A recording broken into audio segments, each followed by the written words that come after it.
But your girl took a break this weekend. Yes, your girl got to go to Los Angeles. My favorite strategy to manifest my dream life. Well, girl, spill the beans. Like, what are the specifics? What is it that you were actually doing? You're in luck because we're gonna get into it right now.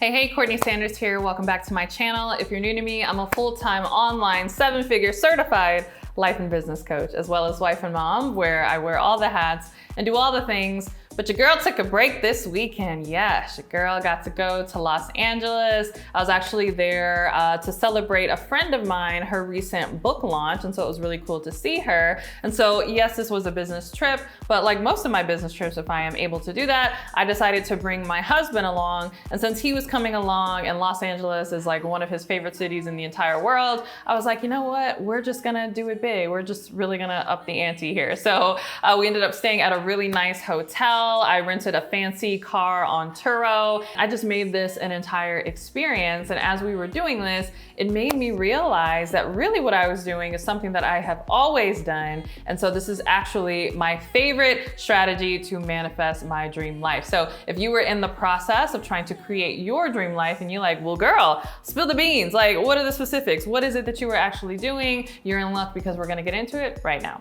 All right, so yes, my recent trip to LA gave me the idea to do this video / vlog because I will be including B-roll. In fact, I'm actually terrible at vlogging and I have all the equipment. I have like the gimbal and all of that stuff, but really I just need to hire somebody to follow me around. We landed so late, waiting for the Turo. Hopefully we can make our dinner reservation. I will forget to take pictures and to shoot videos because I get so absorbed in the moment. I get so absorbed in the experience, but that really boils down to what it is, my little secret / not so secret strategy that really helps me create my dream life in record time. And so again, on a subconscious level, I kind of knew that I was doing this when I was here at this trip in Los Angeles. But again, I was here for a friend's book launch, but she invited a lot of close friends to celebrate the book with her, and she gave us these manuscripts. I actually have, a copy here. It's all wrinkled because I was on the plane, highlighting notes and everything. So I'm just gonna shout her out. It's called 22 Powerful Principles Any Woman Can Use to Become Wealthy. Insights from the Proverbs 31 woman. And this is from my good friend, Anissa Getene, and she lives in Los Angeles. And so it was so exciting to get our exclusive manuscripts and we got to like sit around the table and talk about the book. But in reading the book and actually highlighted this, it was so good. And I was like, oh my goodness, this is exactly what my secret strategy is. This is exactly not only what I'm doing right now, in this LA experience, but it's also what I had done since the very beginning of my journey. And so she says in this book, this quote that I highlighted, if you find yourself experiencing an identity crisis, remember that's normal. You can overcome this crisis by entering the environment of the person you are trying to become. Stay focused on becoming a new woman and understand that embodying her, as well as shedding old habits, mindsets, and behaviors may create what feels like a war with this woman that you desire to become. So anyway, I thought that was so good. And I love that note. You can overcome this crisis by entering the environment of the person you are trying to become.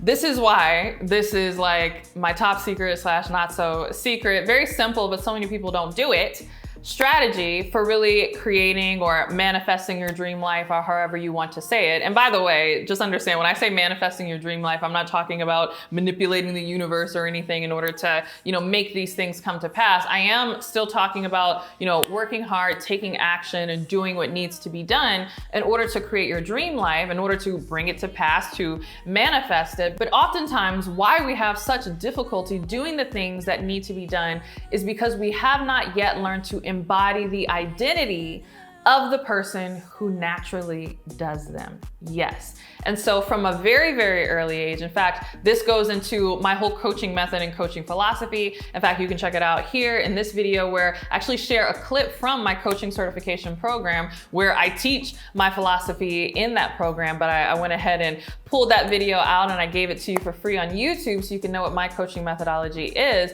But I teach this in coaching, and it is what I have always done, is I have always worked first to shift my identity so that the behaviors that are needed in order to create my dream life are natural and normal for a person like me, right? Because here's the thing, so many of you are going after really amazing goals and you know what must be done in order to achieve them. However, you struggle with taking those actions consistently because you don't see yourself as that kind of person. You look at yourself and you say, someone like me doesn't do those things. And so again, this is why you often have to shift your identity before you take action, not the other way around. Most people think I'm gonna take the actions and then I'll become the person. No, you have to embody, really solidify the identity. Then you're able to take the actions that are congruent with the identity necessary for you to become the person that you want to be. And so again, I was so excited seeing that my girl Anissa was on the same page when I was reading her book. But even me going to Los Angeles, again, it was a business trip. I was going to, celebrate her and her book. And we actually do some business things together in South Africa. She's coming with me on my upcoming retreat, which if you want to come with me to South Africa, you totally should come. We have a limited spot. So I'll make sure that the link to more information for you so that you can apply and join us on our upcoming South African retreat, February 2024, is linked below. So anyway, it was a business trip on all fronts, but I decided that I was gonna up the ante, right? I was gonna up the ante by staying in a really nice hotel. I was gonna up the ante by flying first class. I flew first class there. I was gonna up the ante by driving around in a really nice car that we rented on Turo. I wanted to embody the environment of my next level self, right? And I mentally am already pacing myself to not just a low multi-million-dollar business, which I have now. I am pacing myself to an 8-figure or even multi-8-figure or even 9-figure business. That's where I see myself in the next 10 to 20 years. Here's the thing. Yes, I am learning the things that must be done in order to be on pace to achieve those, aspirations, right? This is why I'm hiring so much and I'm learning so much about leadership and being a CEO. And I'm talking about this in my CEO series in my podcast, right? Part of this is because I'm learning, okay, what are the steps that I must take at the 8-figure level that are different at the 7-figure level? Because I had to take different steps at the 7-figure level than the steps that I took at the 6-figure level. So there's always different things that you need to do. In fact, I always like to say that each level operates according to its own logic, right? And so the logic of the lower level is not going to get you to the higher level. So yes, part of it is identifying the different things that I need to do, but I know that I can't do those things consistently if I don't see myself as that person. And so I have done this from the very beginning of my career, but I always take care to put myself in environments that reflect back to me the identity that I am ultimately aspiring to become and create for myself. And so again, I felt so good seeing this in her book, right? You have to enter the environment of the person that you are trying to become. I do this in any arena, right? I take small things and I ask myself, okay, how would someone who is at where I'm trying to be experience this? And I ask myself, how can I create this even with the resources that I have and the level that I'm at, right? And I say this because I know some of you are gonna be like, oh, well, this sounds irresponsible. I don't want to spend a bunch of money if I'm not there yet, buying clothes that I can't afford or going on trips that I can't afford. Listen to me, that's not what I'm saying. So part of the reason why I'm so excited to share this is because the first class upgrade, I was able to do that on credit card points, right? So I spent the same amount on 2 first class tickets for my husband and I that I would have on 2 normal economy tickets because I was able to upgrade through points. Ditto with this hotel. We stayed at, this fabulous hotel in Los Angeles, 5-star hotel. I was able to get that at a discount through my Amex points and the different bonuses and benefits that American Express offers to its members.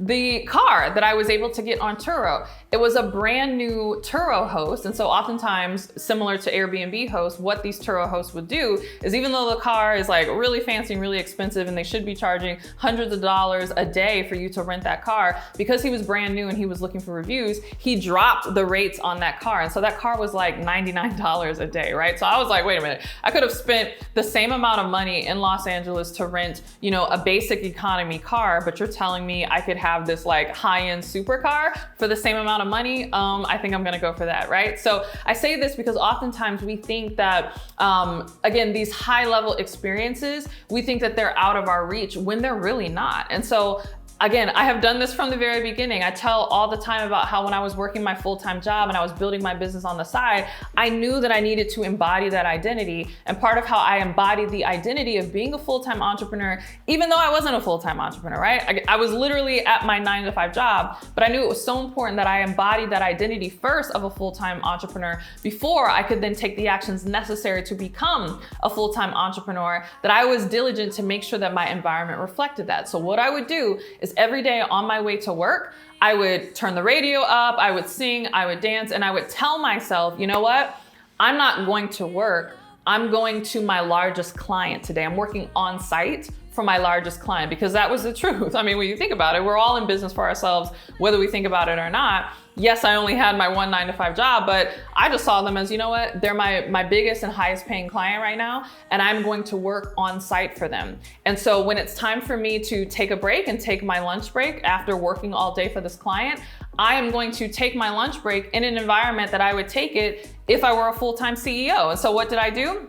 At the time I was working in Dallas, Texas, and I was working downtown. So I would walk a few blocks to the Jewel Hotel. It's still one of my favorite hotels in Dallas to this day. It's an amazing hotel, super fancy, super swanky. Look, your girl, I love a fancy environment. I'm not saying you have to, right? Maybe your environment is you love being out in nature or in the mountains or something. So hear me, I'm not saying that you need to necessarily be in high-end or luxury environments if that doesn't stir you or that doesn't make you feel like the person. But for me, it makes me feel like, yep, I am the top dog CEO, because the top dog CEO would be staying at these types of places, would be eating at these types of restaurants, and would be driving these types of cars. So it's very easy to kind of, okay, put myself in that identity. And so even though I was working my 9-to-5 job, right? I told myself it's not a 9-to-5 job. It's my highest and best paying client. I'm working on site. I'm gonna take a lunch break from my on-site work.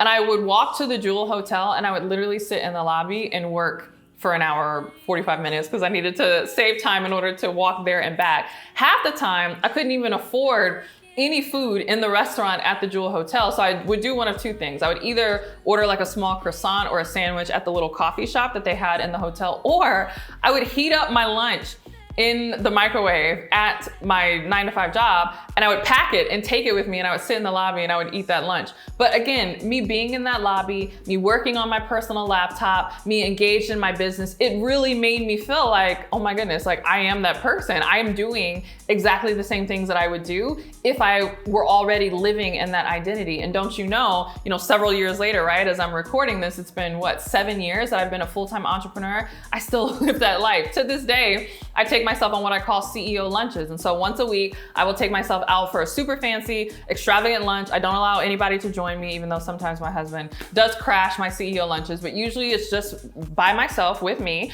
and I'll have an appetizer, I'll order dessert, I'll get a glass of wine. Like half the time the servers are like, ma'am, is anybody else joining you? You're like ordering all this food. And I'm like, no, it's just me. I'm ordering all this for myself. But it's a time for me to decompress. It's a time for me to look at my goals, for me to look at the progress that I've made in my business over the course of the week, and really just level set with myself as a CEO. And so isn't it interesting I do that now, right? People follow me on Instagram and they're like, oh, easy for you because you run $1 million business. And I'm like, no, easy for me because I've been doing this since the very beginning. Easy for me because I would sit in the lobby of the hotel when I couldn't even afford to buy a meal, and I still embodied the identity, and I made sure that I kept myself in environments that reflected my identity back to me. And so me doing this in LA, I could have just done a simple trip. I could have just made it a quick in and out, found the cheapest ticket. Oh, I don't want to, whatever. Let me just get in here. Let me just, find a rental car, just Uber, or, not make it an experience. But I said, no, I'm going to make it an experience that is reflective of the type of CEO that I'm becoming, that is reflective of the level of where I am going, because the more I put myself in those environments, the easier it is for me to embody that identity. And the easier it is for me to embody that identity, the easier it is for me to take the actions necessary to make that identity real. You feel me on that? You see how good that is, right? So this is real manifestation. And people do not do this because they believe that they have to have the things before they can have the identity, right? Oh, I have to be, doing all this stuff and having all this. You have the identity first, and make sure that you reflect your identity in your environment in whichever way you can do it right now. When I was a poor college student, I would go to the Goodwill and I would find the cutest little designer clothes to the point where the checkout clerks would be like, how did you find this? I didn't even know that we had this here. whatever. I get my $5 shoes and my $10 coats, and that stuff would be so cute, right? And it would be nice stuff. Like, I have a lot of those clothes to this day that I got vintage shopping and, thrifting, because again, it was about me and the identity that I wanted to assume. And just another thing, because, I'm sensitive to just, again, negative, wrong mindsets that I think people have. And I think sometimes people get triggered, especially when you talk about whatever, high-end experiences or luxury or these things. Part of why it's important for me to put myself in these environments on a consistent basis is because I recognize that what we now call luxury was actually the previous standard, right? That's something that people don't think about. Oftentimes we're so concerned with prices going up. It's not just that prices are going up, the standard is going down. I'm dating myself, but I remember when I would fly home to Michigan, I went to school in Washington, D.C. I remember when I would fly home to Michigan and my parents would buy me a ticket, that checked luggage was like included. Like, y'all remember that? Checked luggage was included. You got 2 bags free, and it wasn't just Southwest. Every single airline, because it makes sense. Like, if you're flying somewhere, obviously you're bringing clothes with you. It was a foregone conclusion that of course your luggage was going to be included in the price of the ticket. There was no, we don't charge for baggage. What happened was there was a fuel crisis, right? And gas all over the country got really expensive. And these airlines started to say, oh my goodness, we can't afford the price of fuel. So what we're gonna do in order to keep costs the same is we're gonna start charging you for baggage. And then the baggage fees is what's gonna help us recuperate all this money that we're losing on jet fuel. And so the public was like, okay, that makes sense. But don't you know that was like 10, 15 years ago, and they have never stopped charging for baggage since, right? Even though, gas prices went down, they did not say, okay, bags are free again. They just continue to charge you for that. And that tends to be the case in our society. Oftentimes the things that we think of as luxury now, even something like valet parking or,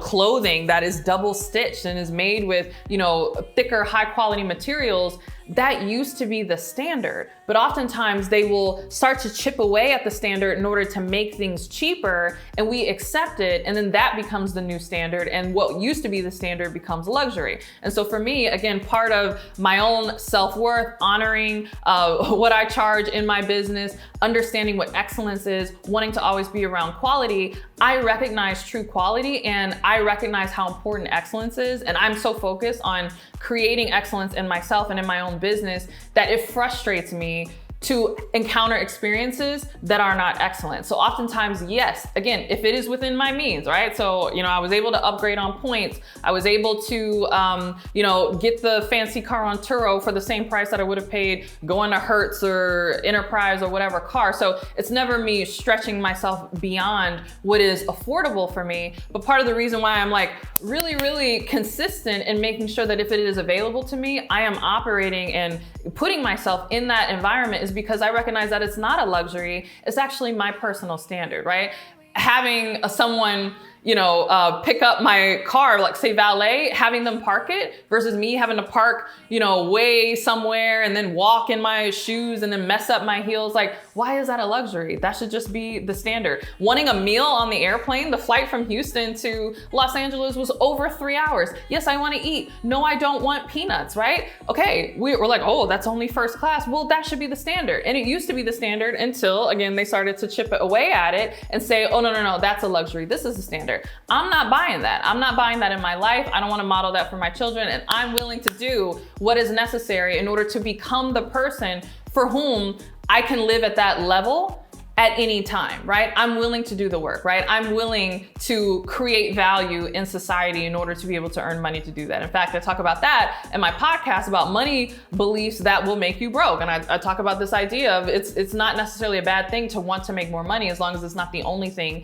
that you want. And so anyway, I just get on my diatribe because I know some people feel a certain kind of way of like, well, why does it, have to be this, have to be that? One, it doesn't. Again, if you love nature, you love hiking in the mountains, you love, being at one with nature in Colorado or whatever, make sure that that's a part of your regular environment. Even if you can't travel right now, maybe it's just you going in your backyard and creating, a picnic or camping experience there. Whatever your experience is, you want to make sure that you are regularly putting yourself in that environment because it reaffirms your identity. But for me, operating at a high standard, personally, I want high standards reflected back to me. And so I want high standards reflected back to me in the food that I eat, the clothes that I wear, the type of travel experiences that I have. And so yes, there are things that are presently out of my reach, but I make sure that I can have the best that I can afford at every single level. And I have done that from the very beginning. And it has become a truly powerful manifestation technique and strategy for me. So, all right, soapbox rant over. Hopefully that was, impactful for you. I would love to hear how you are going to apply this in your own life. If you're like, okay, I'm about this life. I see you building this coaching business. I'm interested in getting into coaching too. I want to create a life of high standards, and I want to do that by sharing my gifts and my knowledge with the world. Come on in. We have room for you in my brand new coaching certification. This is an amazing program. Like, I have PhDs alongside of me coaching inside of this program. It was designed by a team of instructional designers, again, professionally shot, like an accredited program. We also give you my marketing strategies that shows you how to build a magnificent brand from scratch, even if you don't have any following whatsoever, so that you can truly become the next big name in your industry. And so if that is of interest to you, you can click the link below in order to learn more about it. But with that, I will see you in another ranty video, okay? If you can't wait for my next ranty video, make sure that you are subscribed to my podcast. And if you can't wait for my next ranty podcast, make sure that you are following me on Instagram or TikTok. My username is CourtneyLSanders on both. And with that, I'll see you in the next video. Bye.